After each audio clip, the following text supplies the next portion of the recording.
Hello, Cancer, Sun, Moon, Rising, and Venus signs. Kamusta kayo? Sana po nasa mabuti kayong kalagayan. Welcome back po sa Star Tarot.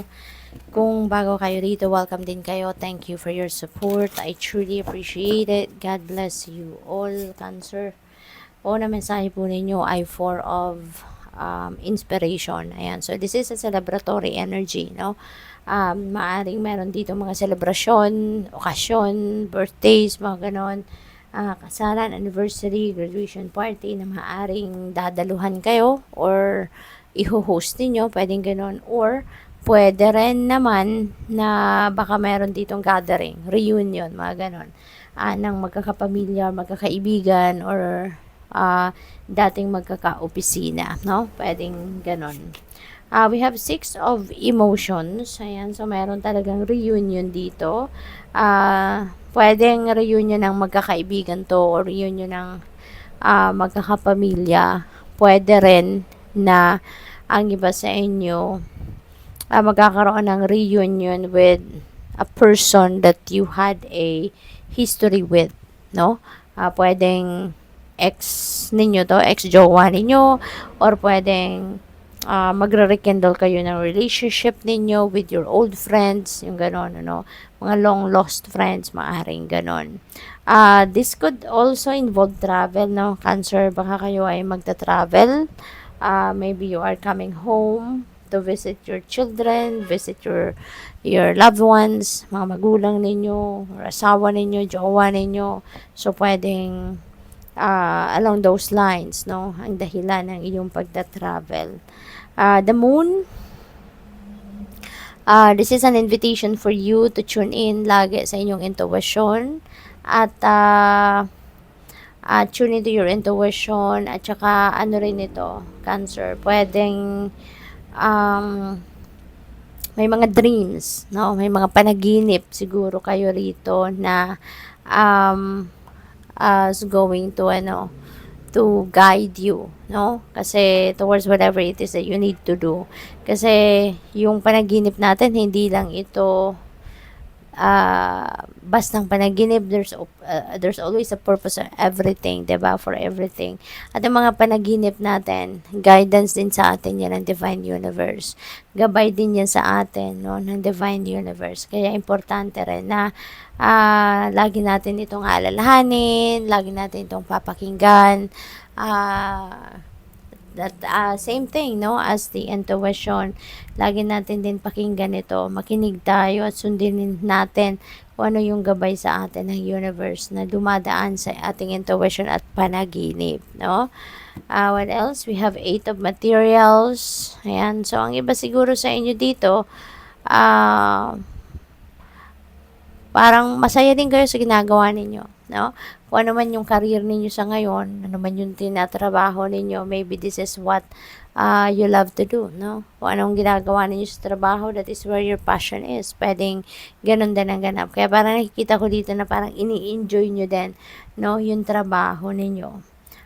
Probably then, ang iba sa inyo siguro sa ngayon, baka kayo'y nag-aaral, nag-research, or baka bumalik kayo sa school because maybe you are preparing for something, no? Na maaaring eventually you are planning to change career path at gusto ninyong makuha, no? Or gusto ninyong maglipat doon sa karera wherein ito yung passion ninyo, ito yung gusto ninyong gawin, okay? So, pwedeng ganun. What else? We have breaking trail. Ayan. So, dito naman, sa breaking trail energy, breakthrough is at hand. So, this is really beautiful. Kasi finally, kung ano man yung kung ano man ang pinoproblema ninyo, ano man yung hirap na maaring na-experience ninyo sa buhay ninyo sa ngayon, mariresolve nyo na yan. Mahahanapan nyo na ng solusyon, makukuha nyo na you'll be able to find out, no, the right thing to do para masolusyonan ninyo ito. Okay? What else? We have voyage of the heart. Love flows through you and to you. Ayan. So, napakaganda, no? Kasi you are going to expand your heart then sa ngayon, ano? Magiging punong-puno kayo ng pag-ibig, punong-puno kayo ng pagmamahal, no? sa buhay, Cancer. Kaya ngayon, parang, alam mo, pick up ko dito, siguro, yung parang, sa sobrang compassionate ninyo, sobrang bait ninyo, yung ganun ba? Yun ang napipick up ko dito for some of you. Kaya, mabait kayo, compassionate kayo, at maybe, marami din yung appreciate din, no? Sa inyo, sa buhay. You have ascending the mountain. Keep going forward, okay? Kahit anuman ang maaring problema or obstacles na maaari ninyong ma-encounter, no, sa buhay, rest assured, okay? Na malalagpasan ninyo yan. Kasi unang-una, wala namang problema na binibigay sa atin na hindi natin kayang solusyonan or hindi natin kayang malagpasan, 'di ba? Kaya ano't anuman ang ma-encounter ninyong problema or obstacles along your life's journey, huwag kayong susuko. Okay? Keep going forward. Huwag kayong susuko, huwag kayong pwedeng huminto para magpahinga muna, 'di ba? Pero hindi ibig sabihin na hihinto kayo permanently at iiwanan or i-abandon nyo na kung ano man yung nasimulan na ninyo. Okay?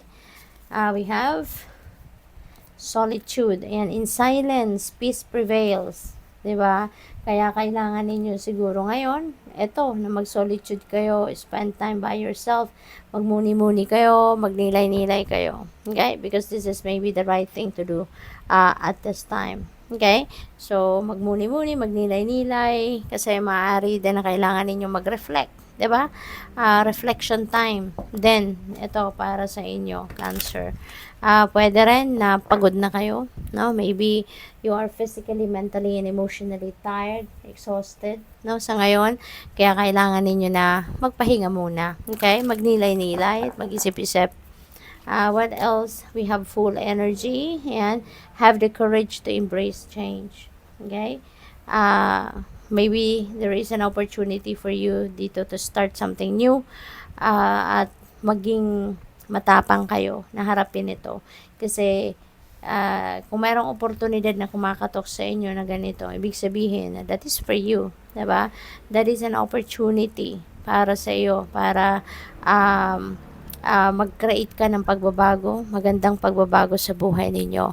And maybe this is the time that you're going to take risk or come out of your comfort zone, no? Kasi ito na yung panahon siguro na dapat maging matapang ka na, no, na humarap sa bagong sitwasyon na hindi pa ninyo nasusubukan before or hindi pa ninyo na-experience before, no? So, be adventurous. At maaaring ngayon, yun ang kailangan ninyong gawin. We have snake. Your intuition and healing powers will guide you to a better path. So, just be careful. Okay? Kaya importante talaga, no, na lagi kayo makikinig sa iyong intuition sa ngayon. Kasi, maraming guidance, no? Ang feeling ko, pinapadala sa inyo ng Divine Universe. Pwede rin na yan ay kasagutan din sa inyong mga dasal, no? Or pwedeng, talagang, ginagabayan kayo ng universe, pinapadalhan kayo ng mga, divine guidance dahil nakikita ng universe na kailangan ninyo, no? So, good luck sa iyo dyan. What else? We have owl. There are spiritual messages and great wisdom to be found during this period of transition. Okay? So, marami talaga kayong spiritual messages, no? At wisdom na mapupulot sa ngayon, makukuha sa ngayon, marirealize sa ngayon. Ano? So, alam mo, ano kayo ginagabayan kayo rito ng universe, sinusuportahan kayo sa mga bagay-bagay na ginagawa ninyo or gagawin ninyo sa ngayon. Hindi kayo pinapabayaan. Nandiyan siya para suportahan ka, nandiyan siya para gabayan ka, nandiyan siya para dalhin ka, no, sa kung saan kayo dapat mapunta. Okay? Kaya parang mahal na mahal kayo, no, ng universe. We have eagle. You will soar towards your destiny with greater clarity and strength. Ayan. So, ano kayo ngayon? Feeling ko, magkakaroon talaga kayo ng clarity of thought, no? At mapupunta talaga kayo sa dapat ninyong kalagyan dadalhin kayo sa lugar kung saan kayo dapat makarating, no? Kaya ano kayo, Cancer? Divinely guided kayo. There are so many spiritual messages nakakatok sa inyo dito para mapunta kayo sa dapat ninyong puntahan. Kaya importante na makinig kayo, no, sa guidance sa'yo ng universe, kasi maaring ito na rin yung hinihintay ninyong breakthrough, diba? At ginagabayan na kayo kung saan kayo dapat mapunta. Good luck sa'yo. Thank you for watching Love and Light. Namaste.